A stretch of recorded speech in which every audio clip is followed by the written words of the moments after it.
Mas Daniel, silakan.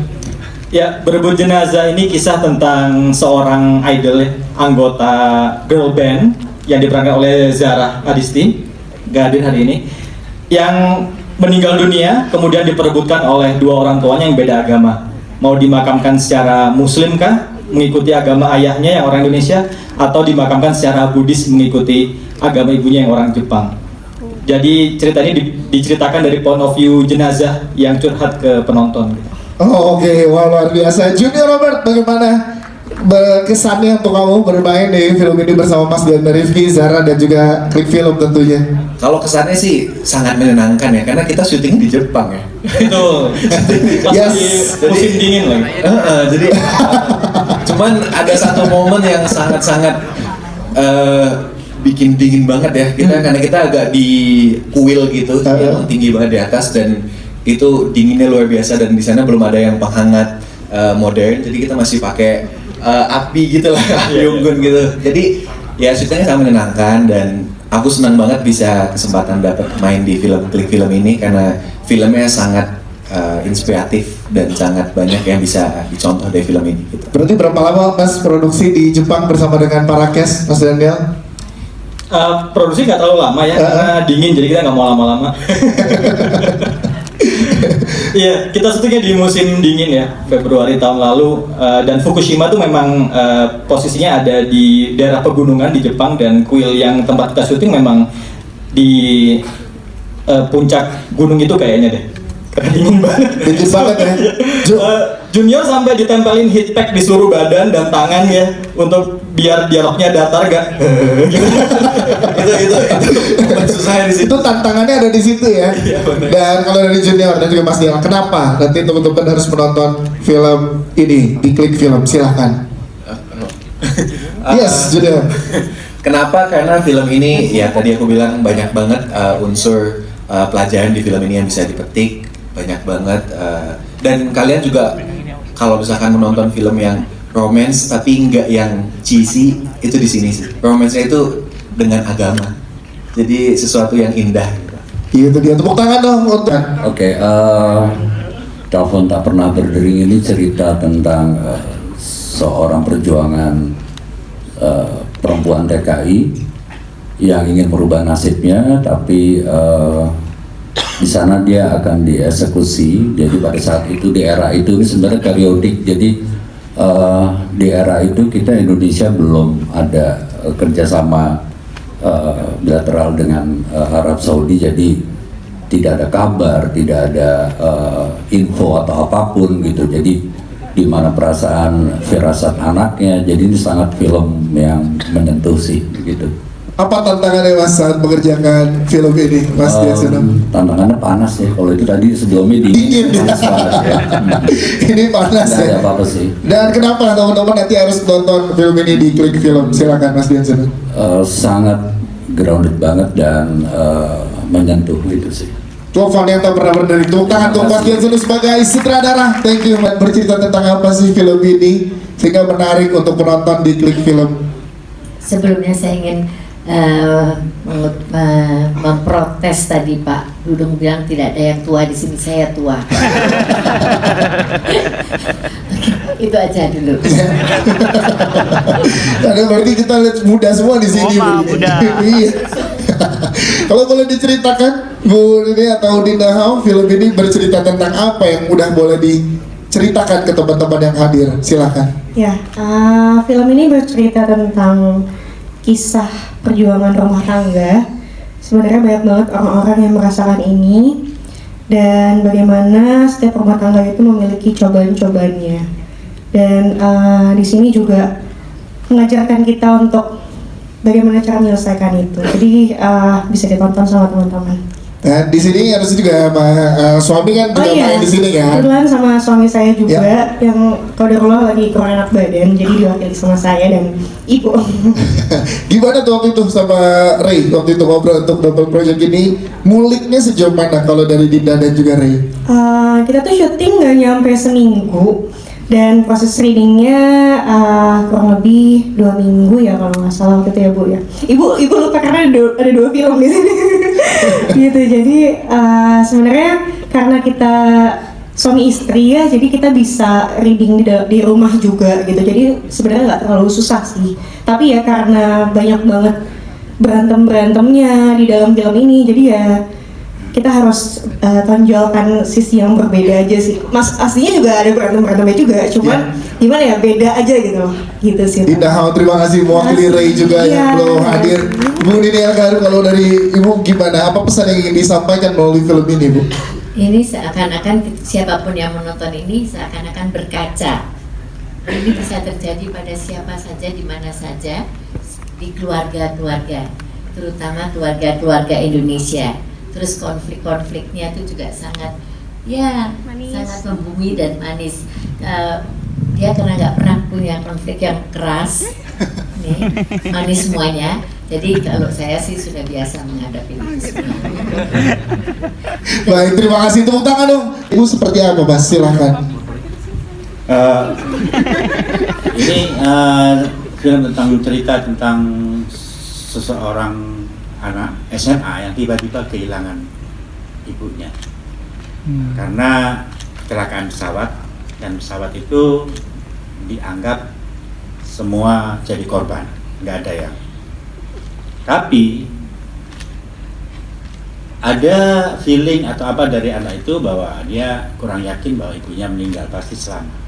Dan dalam perjalanan dia mencari tahu tentang itu dengan memasuki ruang rahasia ibu dengan karena ada kode-kode tertentu, sehingga dia minta tolong kepada salah satu temannya yang lama udah menaksir dia juga, sehingga terbuka lah itu, ternyata ya seperti itu, mereka akhirnya bersama-sama.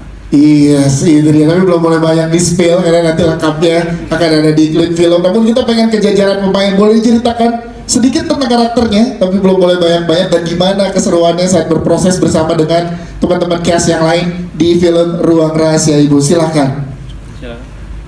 Boleh dari Rasya dulu, boleh silahkan. Film ini diproduksi nggak nyampe seminggu, readingnya juga cuman tinggal 3 hari. 3 hari. Kalau tantangannya ini benar-benar menantang ya sebenarnya, karena aku menjadi siswa yang pintar dalam matematika ya bisa dibilang. Apalagi kan aku nggak begitu jago ya kalau diri aku sendiri gitu. Dan di skenarionya ini banyak banget kode-kode yang rumus-rumus yang mesti dihafalin ya? Iya dihafalin, jadi kayak bingung gitu loh. Cuman overall kita syuting kita dengan senang hati sih, dan senang hati sekali, dan juga para kru, orkes. Terima kasih Rasya. Tadi kira masih koma tuh tadi ya. Ternyata memang nyambunginnya ke Sandrina. Silakan Sandrina. Kalau aku di sini berperan sebagai Erin, aku anak papa sama mama. Bisa dibilang Erin itu lumayan introvert, dia nggak begitu banyak teman, dan mungkin bisa dibilang juga Erin tertarik sama Alex ya, karena Alex pinter sama matematika dan coding dan segala macam. Dan akhirnya ya Alex yang bantuin Erin. Tapi kayak gimana bantuinnya nanti lengkapnya ada di filmnya ya. Siap. Terima kasih Sandrina. Mas Gunawan, boleh dijelaskan dong ke teman-teman yang ada di sini. Mas Marcelino Levran, soalnya aku terkesima dengan Mas Gunawan di belakang situ soalnya. Set ke silo gitu kayak wah. Mas Marcelino silakan. Oke, saya Marcelino. Itu Gunawan. Itu teman saya juga. Saya Oke. Baik, di Ruang Rahasia Ibu ini boleh bilang karakter yang saya perankan seperti biasa seorang bapak, dan mungkin udah pada tahu saya sering banget berperan menjadi seorang bapak. Tapi di sini karakter bapak yang saya perankan ini berbeda karena sisi kebapaannya di sini dia tuh lebih legowo ya. Dia lebih terbuka, dia sangat sayang sekali dengan anaknya, jadi dia banyak memberikan kesempatan kepada anaknya. Misalnya dia memang tertutup dan akhirnya dia tidak paksa untuk ayo cerita dong, kenapa kamu diem aja atau sebagainya. Begitu juga dengan istrinya di sini, karena ini kan ruang rahasia ibu ya. Jadi akhirnya bapak ini banyak membuka kepada siapa saja, dan termasuk juga karakter Alex yang diperankan oleh Rasya juga. Ini ada apa sih sebenarnya, apa rahasia yang disembunyikan di dalam ruang rahasia itu. Jadi ini ibunya memang menyimpan satu misteri tapi ternyata itu akan membuka sisi terdalam dari seorang ibu ya, keluarga circle kita ini. Jadi mungkin bisa tanya langsung ini siapa ibunya. Terima kasih. Kita tanya ibunya bagaimana Mbak Davina memegang rahasia. Iya, saya Davina Veronica. Saya adalah biang kerok di sini ya, di film ini ya. Semuanya mencari tahu tentang masa lalu saya karena saya di sini berperan sebagai mamanya. Jadi saya ternyata punya masa lalu yang tidak saya ceritakan kepada suami dan anak-anak saya gitu. Dan buat aku, karena aku belum punya anak, jadi aku harus memperlihatkan sisi keibuannya. Aku biasanya anak-anakku tuh kan anak-anak bulu ya, anjing dan kucing. Jadi ini anaknya harus anak manusia, jadi oke, gitu kan, harus mengeluarkan sisi keibuan gitu. Jadi sama-sama belajar dan maksudnya senang banget syuting sama mereka karena kita dekat banget, hanya berempat juga kebanyakan syutingnya dan kita akrab gitu loh. Jadi terbinalah suasana yang akrab di antara kami. Yes, itu dia media, silakan. Ya, pertama-tama saya ingin mengucapkan terima kasih untuk Bapak Noven, Ibu Erika, terus kemudian Merpati Film, Mas Entot Sahid dan Mbak Wasna yang sudah memberikan kesempatan kita berkontribusi memproduksi film Doa-Doa di Atas Kepala. Mudah-mudahan ini juga salah satu yang terbaik. Oke, Doa-Doa di Atas Kepala ini bercerita tentang anak muda, seorang marhum yang dipecat dari PNS kelurahan. Ini nggak boleh spill banget ya? Nggak boleh, belum boleh. Nah, terus akhirnya dia mengalami semacam gangguan keterhubungan ya, hablum minallahnya terhadap Tuhan. Jadi ini yang akhirnya menjadi trigger yang menjadi pencarian dia tentang makna ketuhanan. Wow, Dewa Dayana gimana memerankan karakter yang ini berat loh, Pak. Gimana Mas, silakan. Ya ini menarik ya. Assalamualaikum warahmatullahi wabarakatuh. Waalaikumsalam warahmatullahi wabarakatuh. Ya sebenarnya tadi Mas udah ngejelasin aku adalah marhum. Aku merasa film ini akan menjadi unik karena sebenarnya premisnya berat. Intinya sebenarnya perjalanan spiritual peran aku terhadap Tuhan. Bahkan bisa dibilang menantang Tuhan. Tapi ketika film ini dikemas dengan sederhana dan juga sedikit komedi, sehingga ini bisa jadi, dan aku bisa spill dikit, mungkin aku bisa bilang gayanya ini sedikit science fiction ya, Mas Ruli. Sehingga perjalanan spiritual atau sesuatu yang sangat filosofi itu malah jadi gampang diterima karena dikemas dengan sangat sederhana. Jadi aku rasa ini bisa jadi tawaran dari film Doa-Doa di Atas Kepala kalau sebenarnya memahami sesuatu itu nanti bisa jadi analogi, gak cuma selalu berat, tapi ternyata perjalanan marhum bisa jadi cerminan ketika kita mencari Tuhan dengan cara-cara yang tidak kita sangka. Kurang lebih gitu. Dewa Dayana, terima kasih. Sebenarnya karakternya seperti apa sih yang kamu mainkan di sini? Iya, jadi di film Doa-Doa di Atas Kepala ini aku berperan sebagai Eliza namanya. Eliza ini perempuan yang baik hati, tulus, terus peduli juga dengan orang-orang yang dia sayangi, dan kebetulan di film ini dia jadi tetangganya marhum gitu. Gimana nge-build chemistry sama Dewa? Susah gak sama Dewa Dayana? Susah banget. Ini tuh bukan film pertama sama Kak Dewa, jadi benar-benar bangun chemistry udah nggak susah sama sekali sih. Ini film kedua kita bareng.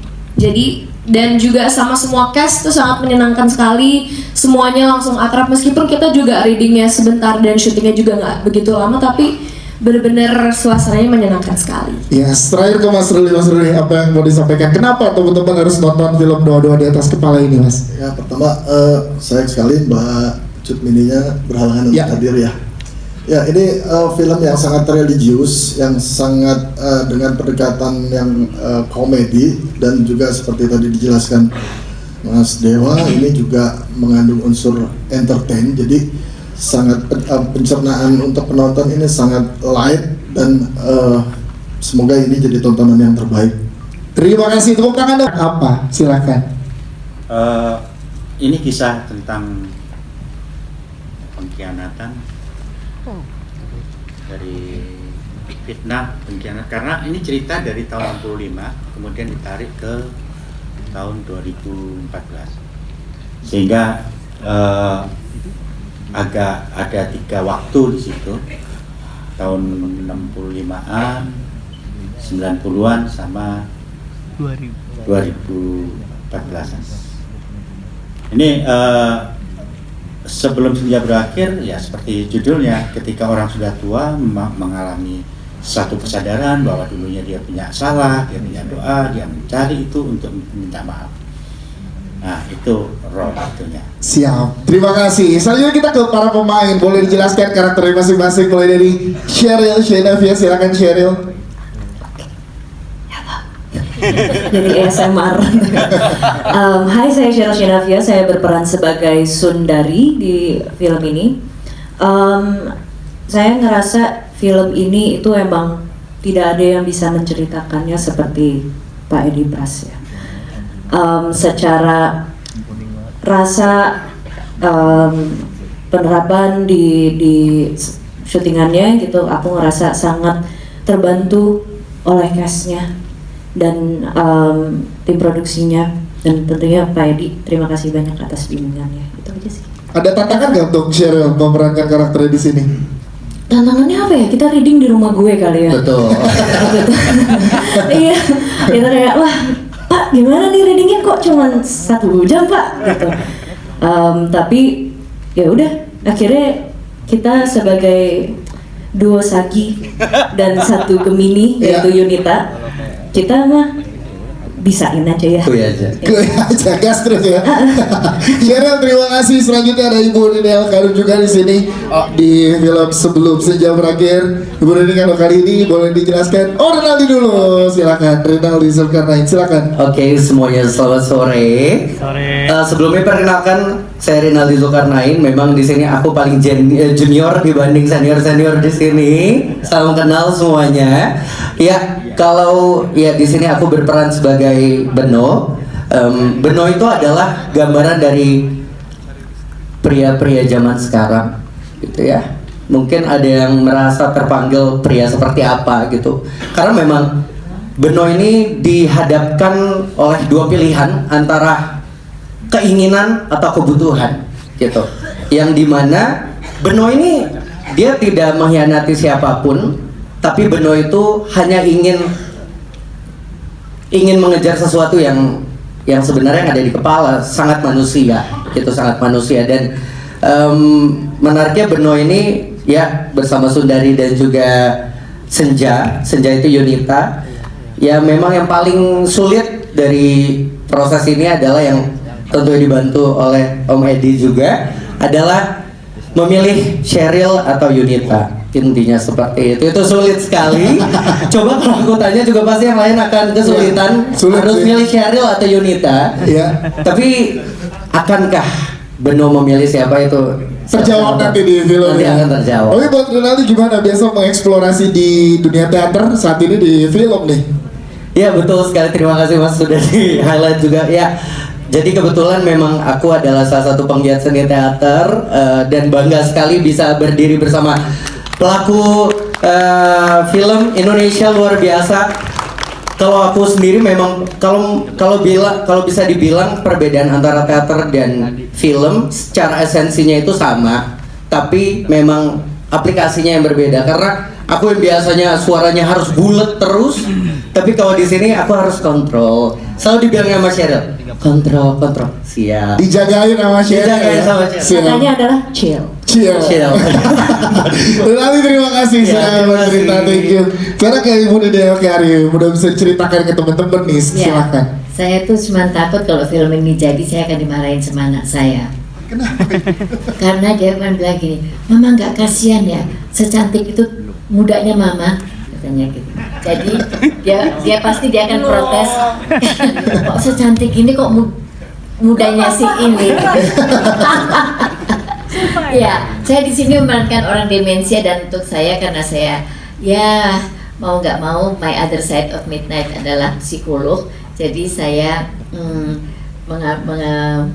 dan kebetulan juga kakak saya demensia, jadi tidak terlalu indah. Saya menikmati itu dan membayangkan kalau saya sudah menjadi demensia. Oke. Wow, tepuk tangan dong teman-teman, itu dia. Yang jadi gendut. Enggak, tapi saya mau berterima kasih dulu buat Klik Film. Saya ini main film tuh udah banyak banget film saya, tapi singkat-singkat. Jadi saya tuh main banyak film itu kalau disatuin ke adegan saya semuanya, itu nggak jadi satu film. Masih kurang ya? Iya, disinilah saya dapat peran banyak banget. Tepuk tangan dong. Baru sekali saya seumur hidup ngerasain syuting dari awal sampai akhir. Biasanya tengah-tengah udah selamatan. Akhirnya promo aja. Promo film. Kali ini ikutan It's a Wrap gitu ya, ikutan ya. Saya senang banget ini. Terima kasih Klik Film Bu. Saya senang. Jadi gini, ini ceritanya soal dari judulnya udah ketahuan ini keluarga semua isinya gede-gede semua ya. Ada keluarga emang bapak, anak, ibu semua besar-besar. Tapi ini filmnya film komedi. Dia menceritakan justru hal-hal yang sangat nggak besar. Jadi stigma-stigma yang kami alami, pengalaman-pengalaman pribadi saya, kursi-kursi yang patah dan segala macam itu nggak ada di film ini. Justru problemnya problem orang-orang kurs. Ini penasaran kan? Nah, tapi dihadapi oleh keluarga besar ini ya. Betul. Yes. Nah, kalau tadi di Jepang syutingnya kami di Cakung. Tadi Junior sih pakai dingin. Kipas angin dingin. Dingin banget saya. Pakai koyo kalau saya mah masuk angin. Pesan apa yang pengen disampaikan melalui film ini Kang Mo? Jadi ini adalah buat teman-teman senior semua bisa menyaksikan nanti di Klik Film, menyaksikan ini adalah sinema Marvel. Bener, ini sebuah apa namanya? Bener loh, saya serius nih. Sebuah apa gebrakan baru di dunia sinematografi. Karena udah pernah ke apartemen Cakung? Belum, itu bukan apartemen, itu rusun. Ya, itu sempit. Ya, jadi ini adalah bagaimana ini ya sudut-sudut baru dalam dunia perfilman. Karena tempatnya sempit, pemainnya gede. Anda akan lihat sendiri. Ini hebat sekali, tepuk tangan buat sutradaranya, sama saudara teman-temannya Rio Rubik. Saya nggak ngerti caranya gimana itu. Jadi kalau saya sih excited banget, mudah-mudahan lucu. Siap. Tepuk tangan untuk Kak Musinik. Terima kasih. Seseorang yang menjadi guru karena terpaksa dan mendapatkan kebahagiaan yang dia tidak dapatkan di rumahnya karena dia broken home. Oke, Cicio, kalau Cicio karakternya seperti apa dan apa tantangan untuk Cicio memerankan karakternya di sini? Karakter gue namanya Samuel. Tantangannya tuh berat banget ya karena happy cuma di awal film. Dari awal ke belakang tuh berat banget, sedih banget, dan karakternya cukup beda ya sama diriku aslinya. Dan tantangannya juga adalah untuk membangun chemistry sama adik ya Om Edi, karena harus terlihat sangat dekat, dan waktu readingnya juga cukup mepet lah, kita cuma 2-3 hari. Yang jadi adiknya Dania Michelle namanya, dan juga sama Tante Rowena harus terlihat seperti keluarga yang dekat, tapi gapnya lumayan kuat ya Om Edi. Itu susah banget, tapi aku dibantu Om Edi. Ini kedua kali aku syuting sama Om Edi, terakhir kali tuh tahun 2000-an awal mungkin ya Om Edi, masih kecil banget. Jadi kali ini gimana akhirnya reuni lagi dengan Om Edi, Cio? Wah happy banget. Iya. Sampai Jogja, sampai ke Gunung Kidul. Tadi ke Jepang kita ke Gunung Kidul, sinyal HP aja nggak ada. Kayaknya baru Jepang doang nggak ada. Oke, terus Om Edi gimana akhirnya kolaborasi lagi sama Cicio, Mas Edi? Setelah belasan tahun berarti ya bisa dibilang ya? Puluhan mungkin ya? Ya, saya menemukan dia waktu itu ya Pak. Jadi masih umur kelas 4 ya, kelas 3. Iya mungkin, masih SD aku. Iya, kelas 3 SD. Saya latih, kemudian mainlah itu dia di filmnya Multivision, judulnya Di Rumah lah. Jadi, gitu. Kemudian lama ketemu lagi. Ya, akhirnya di 2025 ini akan tayang di film reuni dari Mas Edi Prasetyo dan juga Cicio Manasera. Ini cerita pemuda yang maunya pacaran doang, nggak mau komitmen. Karena teman-teman suaranya ada yang mengalami. Kemudian kena batunya. Boleh kalau gitu para pemain menceritakan karakternya masing-masing. Maisha silakan. Halo semuanya, perkenalkan aku Maisha Juan. Di sini aku berperan sebagai Kirina. Sebenarnya Aku suka main film ini karena ini aku tuh sebenarnya basicnya penyanyi teman-teman. Jadi ini adalah film pertama aku setelah aku ikut ajang kompetisi. Terima kasih untuk kesempatannya. Tapi yang aku suka karakternya Kirina ini nggak terlalu jauh sama karakter aku, anaknya ceria. Cuman memang partnernya ini, si Marja ini banyak tingkahnya. Nah tingkahnya kayak gimana kalian nonton aja, karena segong itu. Segong itu. Kalau kata Gen Z sekarang tuh segong itu. Sedar-der-dor itu. Baik, terima kasih. Kita juga punya Mark Natama di sini. Mark, boleh jelaskan ke teman-teman, kamu juga backgroundnya kan penyanyi sama Filmation. Kali ini dipercaya untuk di film ini gimana, Mark? Silakan. Selamat sore teman-teman semua. Saya deg-degan sebetulnya. Saya deg-degan banget. Film ini saya kira untuk dapat peran yang cukup selaras sama kepribadian kita sehari-hari itu akan lebih gampang. Ternyata dari film ini saya belajar justru lebih susah, karena saya nggak tahu batasannya sampai mana. Akhirnya saya berterima kasih juga sama Pak Epe memberikan kita banyak banget pelajaran. Menurut saya film ini genre bending, Mas. Jadi di awal bisa dibilang ini romcom, tiba-tiba di tengah ada unsur mistis horornya, di akhir ada dramanya. Jadi ini feel good movie, tapi saya harap untuk laki-laki di luar sana yang mungkin, kalau dari judul kan gamophobia is fear of commitment. Ya. Dan saya yakin mungkin banyak, karena saya juga pernah ada di fase itu. Jadi semoga ini bisa menemani teman-teman yang mungkin takut berkomitmen dan akhirnya merasa relate. Oh iya, gue juga pernah di situ. Tapi akhirnya kita bisa belajar dari Marja gimana cara penyelesaian dia dari konflik tersebut. Gitu. Berarti sekarang Mark udah gak takut berkomitmen? Marja. Masih sedikit. Sangat tidak mampu. Jangankan dalam kehidupan, dalam bercinta pun dia kalah. Wow, Mas gimana berproses? Ya silakan. Film ini semoga ditonton karena menginspirasi sekali. Film ini kalau saya bisa bikin quote, sekolah itu penting, tapi sukses yang utama. Buat orang yang sekolah untuk jalan sukses oke, tapi buat yang nggak mampu sekolah tetap harus sukses. Tepuk tangan dong. Mas Rasa boleh diceritakan bagaimana berproses dengan Omar Daniel dan juga Stevie Zamora di film ini? Saya cuma bisa ngomong very nice. Very nice. Kalau gitu Omar Daniel, kita berikan kesempatan untuk bercerita tentang karakter di sini. Ya, selamat sore semuanya. Saya mungkin ambil dari point of view yang sedikit berbeda. Film ini bercerita tentang kedekatan antara anak dan bapak yang awalnya mereka punya berbagai visi dan misi yang cukup kontra. Jadi sebenarnya justru ini adalah proses seorang anak bisa mencintai bapaknya dan pada akhirnya dia menemukan fakta bahwa dia bisa berkembang, dia bisa bertahan hidup, dia bisa menjalani semuanya itu adalah karena saran dan doa ucapan dari ayahnya. Jadi kurang lebih mengenai hal itu sih. Yes, terus gimana build chemistry dengan Stevie, Omar? Silahkan. Menyenangkan sekali pastinya, kita baru ketemu sebenarnya di project ini, tapi Stevie orangnya juga santai dan gampang banget. Dia ngerti banget bahwa komunikasi kunci utama pastinya kita untuk bisa bangun chemistry, jadi ya happy, enjoy. Siap, terima kasih Omar Daniel. Kita ke Stevie Zamora. Stevie, bagaimana yang bisa diceritakan dari karakter kamu kali ini? Halo semuanya, aku Stevie Zamora berperan sebagai Sari. Sari adalah anak ketua RT. Jadi kita tinggal di satu perkampungan yang sama. Bisa dibilang Sari ini kayak kasih tak sampainya si siapa namanya ya? Bruce Lee gitu sih. Jadi nggak bisa diceritain banyak. Nah, nanti lengkapnya ada dulu ya. Dan kenapa kalau dari Stevie dan Omar nih, kita minta dari para pemain, kenapa teman-teman harus menonton film ini di Klik Film? Silakan. Omar dulu, silakan.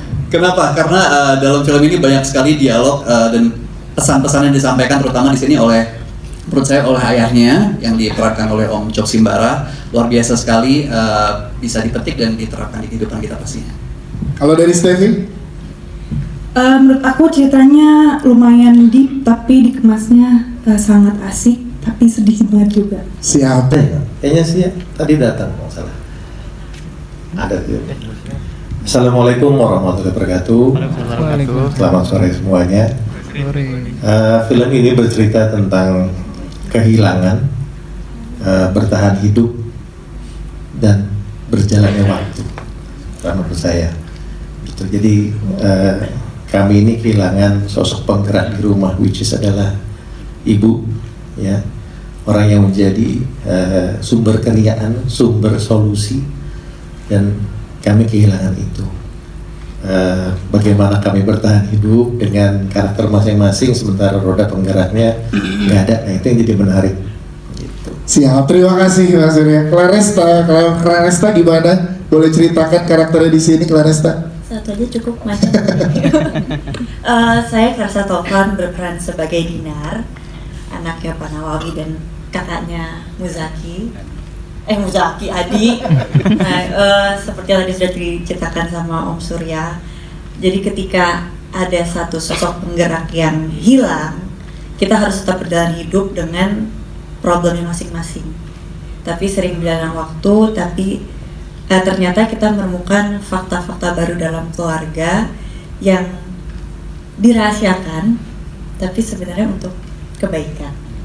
Kalau boleh diceritakan di sini sebagai kakak yang seperti apa yang Claresta Taufan perankan? Nah, Zaki ini adik aku, kita sangat dekat, kita suka melukis bareng dan lain-lain, tapi di film ini kita harus berantem setiap hari.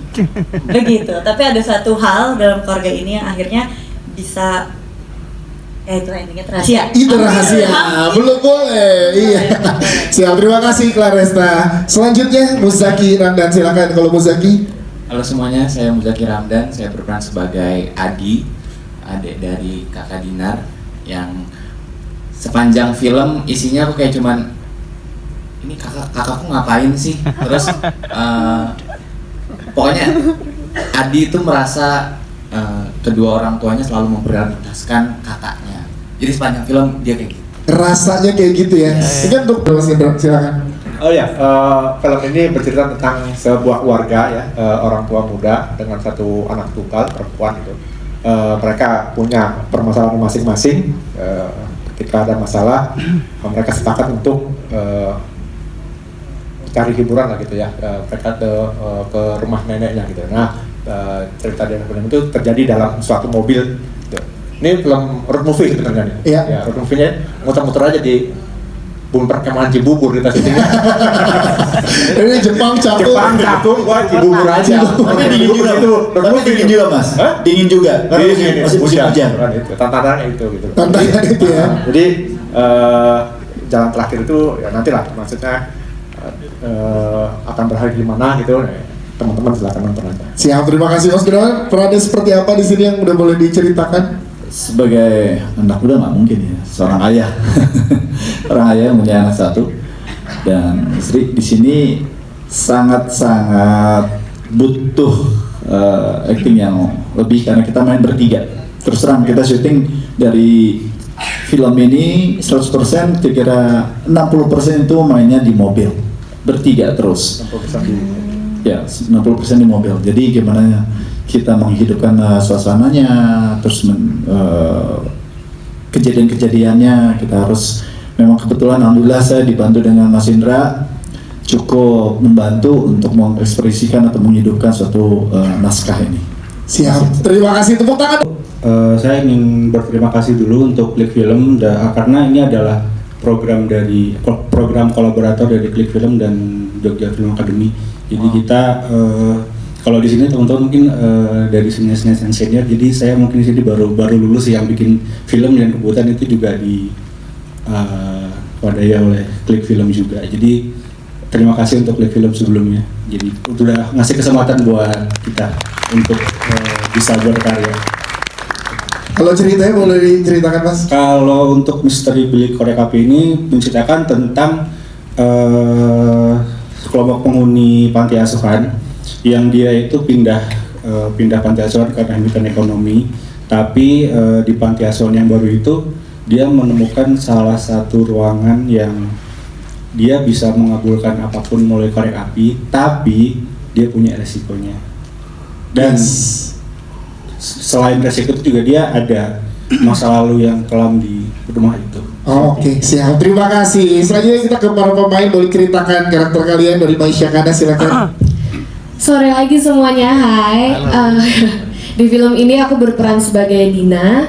Dina ini salah satu dari anak-anak panti di sini.